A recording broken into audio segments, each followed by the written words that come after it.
வேடிக்கை பார்ப்பவர்களும் விமர்சனம் செய்பவர்களும் அங்கேயே நின்று விடுகிறார்கள்.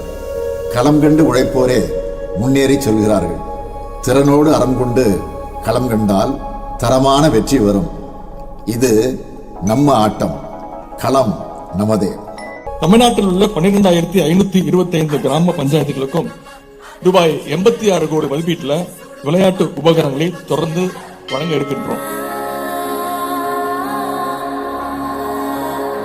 கடலூர் மாவட்டத்தில் உள்ள அனைத்து ஊராட்சிகளுக்கும் அந்த விளையாட்டு உபகரணங்கள் கிட்ஸ் கொடுக்கப்படுகிறது. 33 வகையான ஸ்போர்ட்ஸ் கிட் கொடுக்கப்படுகின்றன.